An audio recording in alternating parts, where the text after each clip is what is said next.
Dear students,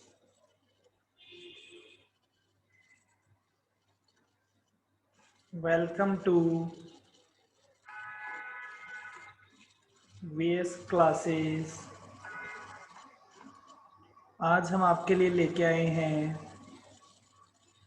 costing bit questions का part number 3। Question number 81।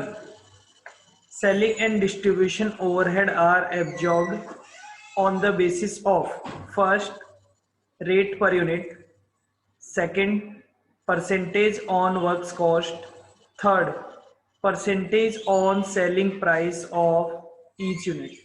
तो क्या रेट पर यूनिट पे बांटा जा सकता है? बिल्कुल सर। वर्क्स कॉस्ट के बेसिस पे भी बांटा जा सकता है परसेंटेज में? बिल्कुल। सेलिंग प्राइस के परसेंटेज में? Yes sir. तो any of the above. Answer is D. Question number 82। CAS 21 stands for. तो बेटा CAS 21 होता है क्वालिटी कंट्रोल। क्वालिटी कंट्रोल के लिए। तो क्या कैपेसिटी डिटर्मिनेशन? नहीं। Joint cost? नहीं। Direct expense? नहीं। Answer is D, none of these. Question number 13। CAS 13 किस चीज के लिए होता है? CAS 13 होता है cost of service cost centre. Answer is D.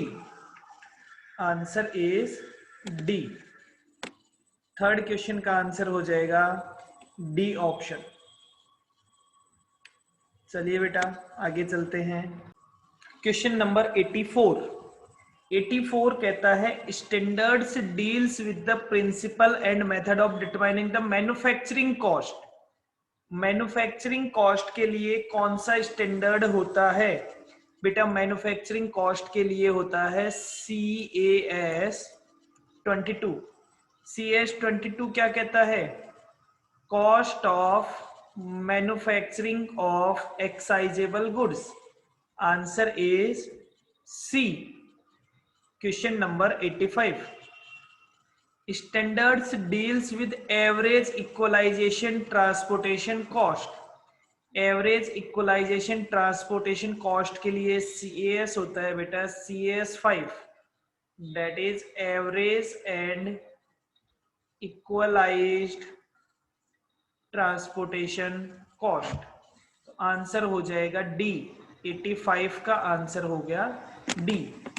Question number 86। 86 number question क्या बोलता है? Which of the following item is not included in preparation of cost sheet. Cost sheet बनाने में कौन सा आइटम नहीं लिखा जाता है? ए, कैरेज इनवार्ड लिखा जाता है बेटा, परचेज में इंक्लूड होता है, मटेरियल में।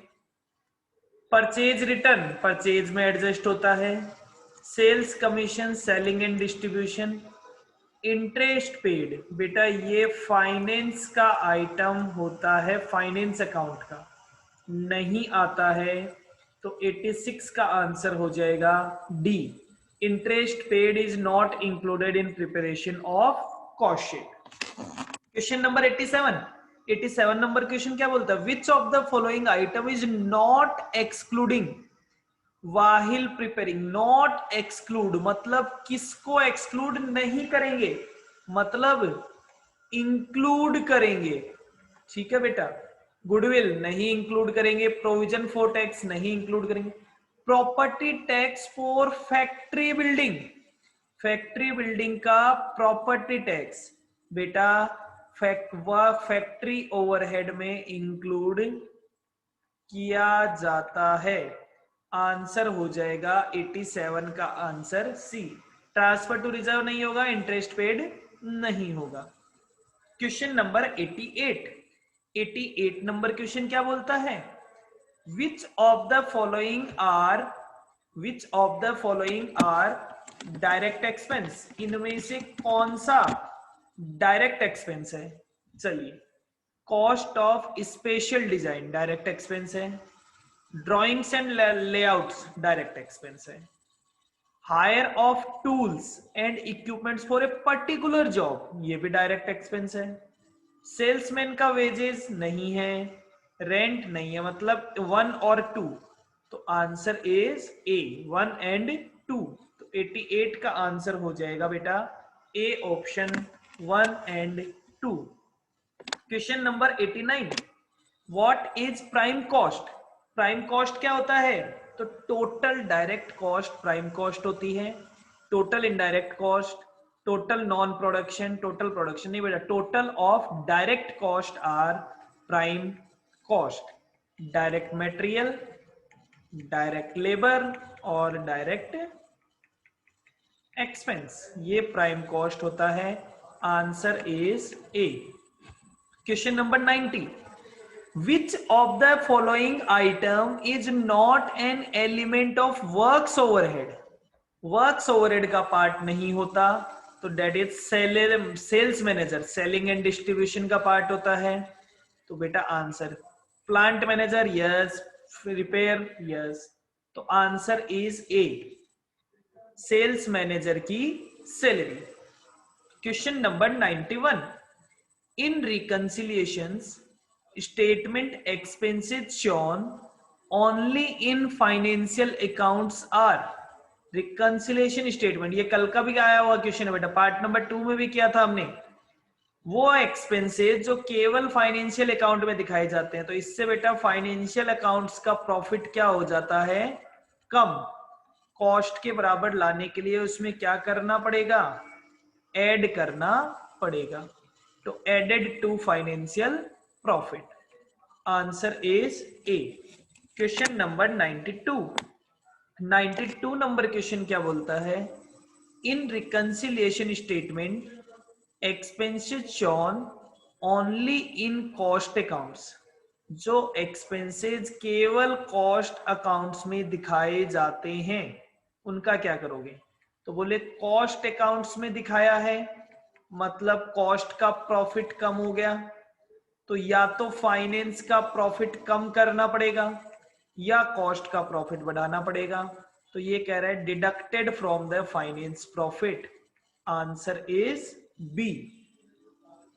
इन reconciliation statement transfer to reserve are added to fine, transfer to reserve, transfer to reserve कौन सा आइटम है बेटा? ये फाइनेंस का आइटम है, फाइनेंस का आइटम है, मतलब इससे फाइनेंस का प्रॉफिट कम हो गया। फाइनेंस का प्रॉफिट कम हो गया मतलब आपको फाइनेंस का प्रॉफिट बढ़ाना पड़ेगा, ऐड करना पड़ेगा।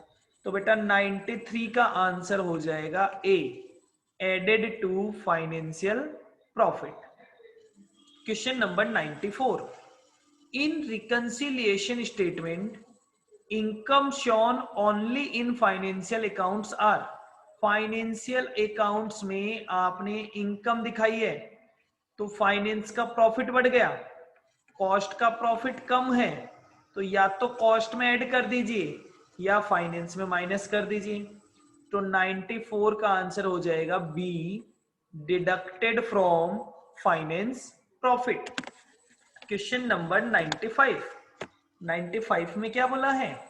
इन reconciliation statement closing stock under valued in financial accounts. Closing stock बेटा जिसका क्लोजिंग स्टॉक ज्यादा उसका प्रॉफिट ज्यादा, तो ये कह रहा है क्लोजिंग स्टॉक अंडर वैल्यूड कौन से अकाउंट में? फाइनेंस अकाउंट में। तो फाइनेंस अकाउंट का प्रॉफिट क्या हो गया? कम हो गया। अब या तो फाइनेंस अकाउंट में प्लस कर दो या कॉस्ट अकाउंट में माइनस कर दो। तो इसने बोला है added to finance account. Answer हो जाएगा बेटा A. Question number 96, integral accounts eliminate the necessity of operating. कल भी किया था बेटा ये क्वेश्चन, पार्ट 2 में भी। इंटीग्रेटेड अकाउंट्स, जब आप कॉस्ट के अकाउंट्स और फाइनेंस के अकाउंट अलग अलग नहीं रखते हैं तो आपको कौन सा अकाउंट नहीं बनाना पड़ता है? आपको कॉस्ट लेजर कंट्रोल नहीं बनाना पड़ता है। Answer is A.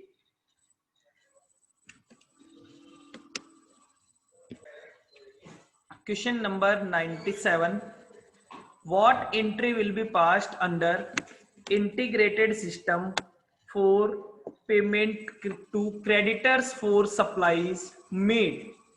Creditors integrated system है, मतलब बेटा creditors account debit to cash. Answer is A. 98, the accounting entry in integrated accounts for recording sales will be। Integrated accounts में सेल्स रिकॉर्ड करने की entry क्या होगी? इंटीग्रेटेड का मतलब बेटा आप कॉस्ट एंड फाइनेंस को अलग अलग नहीं रखते हैं, एक साथ रखते हैं। तो सेल्स की एंट्री क्या होगी?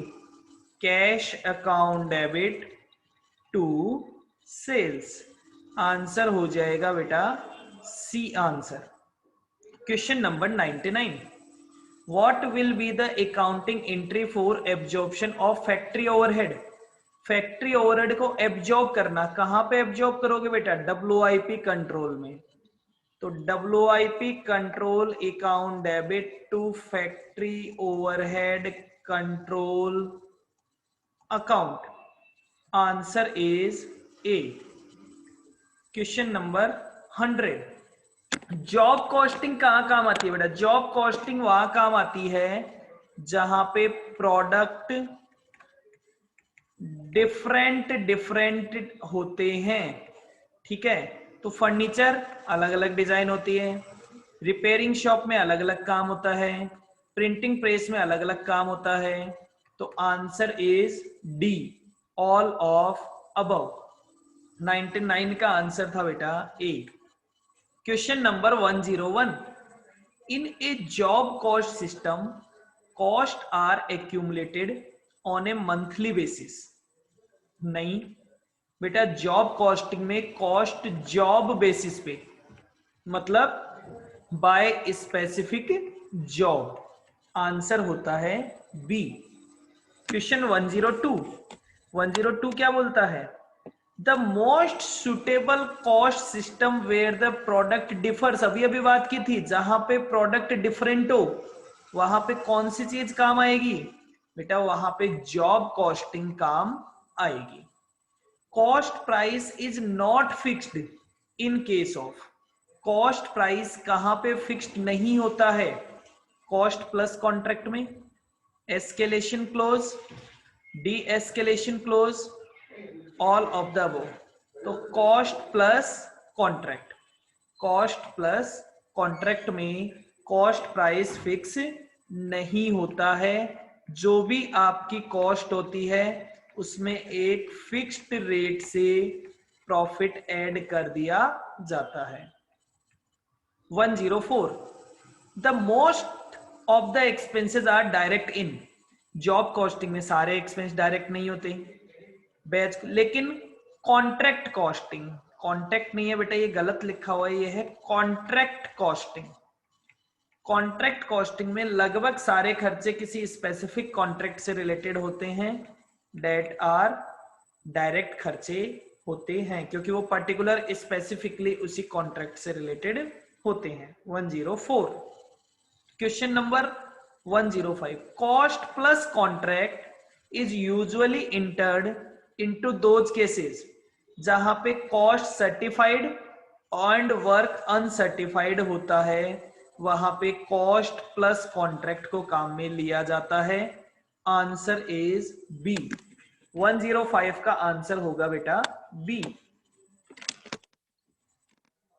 ठीक है, नेक्स्ट क्वेश्चन पे आते हैं। नेक्स्ट क्वेश्चन आपको क्या बोलता है? Cost of service under operating costing. Operating costing में कॉस्ट कैसे कैलकुलेट की जाएगी? प्रोसेस अकाउंट बनाया जाएगा? नहीं। Job cost sheet? नहीं। Production account? नहीं बेटा, कॉस्ट शीट बनाई जाती है। सिंपली कॉस्ट शीट बना के कैलकुलेट कर लिया जाता है। पहले कॉस्ट लिखा जाता है, सारी कॉस्ट कैलकुलेट करो, उसे डिवाइड करते हैं कॉस्ट यूनिट से, तो आ जाता है कॉस्ट पर कॉस्ट यूनिट। डन। तो answer is A. 107 operating costing is applicable to. बेटा ऑपरेटिंग कॉस्टिंग कहां अप्लीकेबल होती है? सर्विस इंडस्ट्री में अप्लीकेबल होती है। तो हॉस्पिटल एक सर्विस इंडस्ट्री है, सिनेमा एक सर्विस इंडस्ट्री है, ट्रांसपोर्टेशन भी एक सर्विस इंडस्ट्री है। तो answer is D, all of above. Question ये पहले आया हुआ क्वेश्चन था। क्वेश्चन 108 ये भी पहले आया हुआ क्वेश्चन है, सेम कंट्रीब्यूशन पूछा है बेटा। कंट्रीब्यूशन सबसे पहले sales 90,000 minus variable cost 75%, that is 67,500। तो कंट्रीब्यूशन कितना हो गया? 22,500। Answer is 22,500। 108 का आंसर हो जाएगा बेटा B. Question number 109 variable cost. Variable cost remain fixed in total? ना बेटा, वेरिएबल कॉस्ट तो प्रोडक्शन के साथ चेंज होती है। रिमेन फिक्स्ड पर यूनिट, बिल्कुल बेटा। वेरिएबल कॉस्ट पर यूनिट पे हमेशा क्या होती है? फिक्स्ड होती है। तो आंसर हो जाएगा B. Question number 110 if sales, ये कहता है सेल्स कितनी है? सेल्स आपकी है बेटा 1,50,000 माइनस वेरिएबल कॉस्ट है 50,000। तो कंट्रीब्यूशन कितना आ गया? 1,00,000। बेटा पीवी रेशियो कितना होगा? पीवी रेशियो का फॉर्मूला होता है contribution upon sales multiplied by 100, that is 66.667%. Answer is A. Question number 11 कल भी था बेटा, पार्ट नंबर 2 में भी। Marginal costing technique follow the following basis of classification. Marginal cost कहता है हम वेरिएबल को अलग करेंगे, फिक्स्ड को अलग करेंगे। तो ये क्या है? This is behaviour of cost. तो marginal costing behaviour wise classification को काम में लेता है। Question number 112 PV ratio will increase if the. बेटा पीवी रेशियो का फॉर्मूला अभी मैंने बोला था, contribution upon sales multiplied by 100। तो या तो कंट्रीब्यूशन कहां से आता है? Sales minus variable cost. तो फिक्स कॉस्ट का तो कोई फर्क ही नहीं पड़ता। सेलिंग प्राइस कम होगा तो वे पीवी रेशियो भी कम होगा क्योंकि कंट्रीब्यूशन कम होगा। वेरिएबल कॉस्ट कम होगा तो कंट्रीब्यूशन बढ़ेगा तो पीवी रेशियो भी बढ़ेगा। तो आंसर हो जाएगा बेटा डी आंसर। 112 का answer D answer. Question number 113 the technique of differential cost is adopted. Differential cost की टेक्निक को एडॉप्ट किया जाता है पीवी रेशियो निकालने के लिए? नहीं। डिफरेंशियल कॉस्ट का मतलब होता है बेटा टू ऑल्टरनेटिव के डिफरेंस की कॉस्ट। तो बेटा to make choice between two और more alternative course of action. Answer is D. Question number 114 difference between cost of two alternative. देखो सेम क्वेश्चन रिपीट हो गया, इस तरह से भी इसी क्वेश्चन को पूछा जा सकता है, that is differential cost. Question number 115 contribution कितना है बेटा? ये क्वेश्चन भी पार्ट 2 का था। Contribution is 3 lakh. सेल्स कितना है? सेल्स है 15 लाख। तो पीवी रेशियो कितना हो जाएगा? बहुत ही इजी क्वेश्चन है। 3 lakh upon 15 lakh multiplied by 100, that is 20%। तो आंसर हो गया बेटा बी ऑप्शन। क्वेश्चन नंबर 116 ये कहता है variable cost to sales ratio. तो पीवी रेशियो का एक फॉर्मूला और होता है sales minus variable cost ratio, sorry ऐसे लिखो 100 माइनस वेरिएबल कॉस्ट रेशियो। तो 100 माइनस 40%, आंसर इज बेटा 60%। अगर 100% सेल में से 40% वेरिएबल कॉस्ट है तो कंट्रीब्यूशन हो जाएगा 60%, answer is A. Question number 117, fix cost 30,000, PV ratio है 20%। तो बेटा बीईपी का फॉर्मूला होता है fix cost upon PV ratio. Fix cost है 30,000 का, पीवी रेशियो कितना है, पीवी रेशियो है 20%, तो ब्रेक इवन पॉइंट हो जाएगा 1,50,000। Excess of actual cost over standard cost. तो बेटा स्टैंडर्ड कॉस्ट और एक्चुअल कॉस्ट हम कहते हैं कि साहब standard cost minus actual cost. अब अगर एक्चुअल कॉस्ट माइनस में ज्यादा है तो हमारा वेरिएंस एडवर्स आएगा। एडवर्स मतलब अनफेवरेबल वेरिएंस। तो आंसर हो जाएगा बेटा बी। 117 का आंसर भी था B.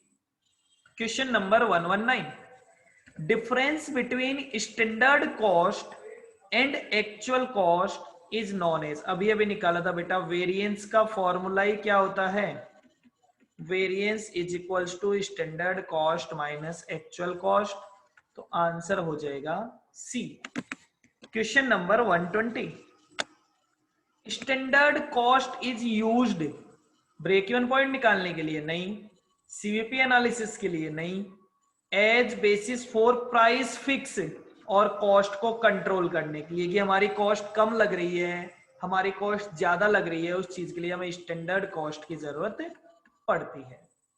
Question number 121, standard price of material कितना है 20, standard consumption per unit of production कितना है 5 kg, स्टैंडर्ड मटेरियल 100 यूनिट बनाने में, तो standard quantity 100 multiplied by 500, standard rate standard price बोल दो 20, स्टैंडर्ड कॉस्ट कितना हो गया बेटा 500 मल्टीप्लाइड बाय 20, 10,000। 121 का आंसर हो गया बेटा D 10,000। Question number 122 number question आपको क्या बोलता है कि मटेरियल कॉस्ट वेरिएंस बताइए। Standard cost minus actual cost, standard cost है 15,000, एक्चुअल कॉस्ट है 16,200। ये पार्ट नंबर 1 में भी था बेटा, पार्ट नंबर 2 में भी था, पार्ट नंबर 3 में भी है। 1200 एडवर्स, तो बहुत बार रिपीट हुआ है ये क्वेश्चन, तो इंपॉर्टेंट क्वेश्चन है। 123, for the purpose of material cost variance, तो हम कहते हैं material cost variance is equals to material price variance plus material usage variance. Material price variance plus material usage variance, answer is B. Question number 124, cost variance is difference between, किस किस का डिफरेंस होता है standard cost and actual cost का, answer is C. Question number 124 का answer हो गया बेटा सी।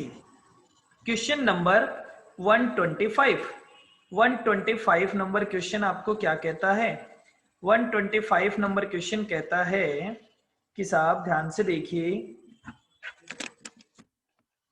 ये कह रहा है स्टैंडर्ड यूनिट ऑफ मटेरियल कितना है, स्टैंडर्ड मटेरियल कितना लगता है। मैं पूरी टेबल बना देता हूं, standard quantity, standard price, standard cost, actual quantity, actual price, actual cost.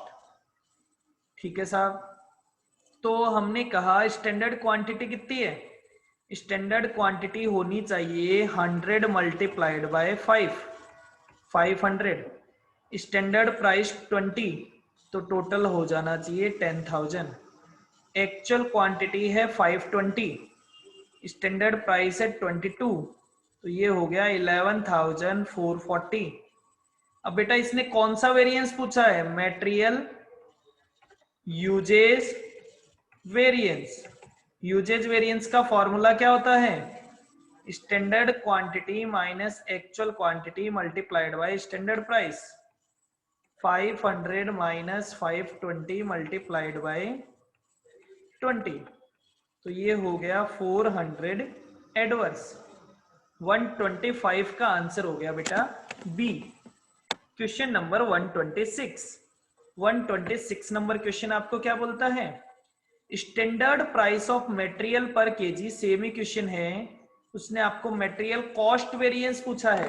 बेटा क्वेश्चन एग्जैक्टली सेम है, इसी क्वेश्चन में मैं मटेरियल कॉस्ट वेरिएंस निकाल देता हूं आपको।